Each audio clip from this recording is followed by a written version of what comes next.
गुरुपौर्णिमा हा एक महत्त्वाचा हिंदू, जैन आणि बौद्ध धर्मांमध्ये साजरा केला जाणारा सण आहे. हा सण आषाढ महिन्यातील पौर्णिमेला येतो आणि या दिवशी गुरुजनांचा शिक्षक, आध्यात्मिक मार्गदर्शक सन्मान करण्याची प्रथा आहे. या दिवशी गुरूंची पूजा केली जाते आणि त्यांचे आशीर्वाद घेतले जातात. गुरुपौर्णिमेचा अर्थ आणि महत्त्व. 1. गुरु शिष्य परंपरा.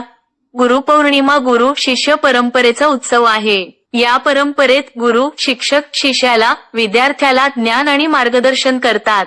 2. महर्षी व्यास.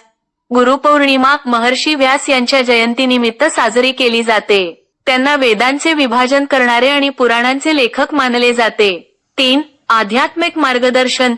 गुरु आपल्याला योग्य मार्ग दाखवतात आणि जीवनातील अडचणींवर मात करण्यासाठी मार्गदर्शन करतात. आणि 4. कृतज्ञता व्यक्त करणे. गुरुपौर्णिमा म्हणजे आपल्या गुरुजनांबद्दल कृतज्ञता व्यक्त करण्याचा दिवस आहे. गुरुपौर्णिमेच्या दिवशी काय करतात? 1. व्यासपूजा.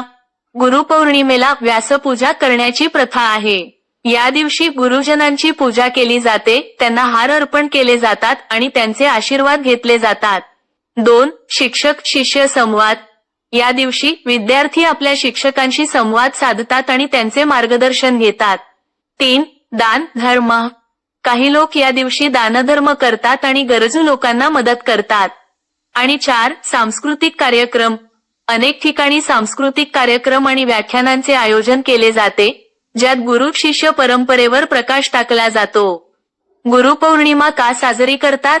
गुरुपौर्णिमा आपल्याला गुरुजनांचे महत्त्व आणि त्यांनी दिलेल्या ज्ञानाचे मोल समजावून सांगते. त्यांचे मार्गदर्शन आणि आशीर्वाद आपल्या जीवनात यशस्वी होण्यासाठी आवश्यक आहेत.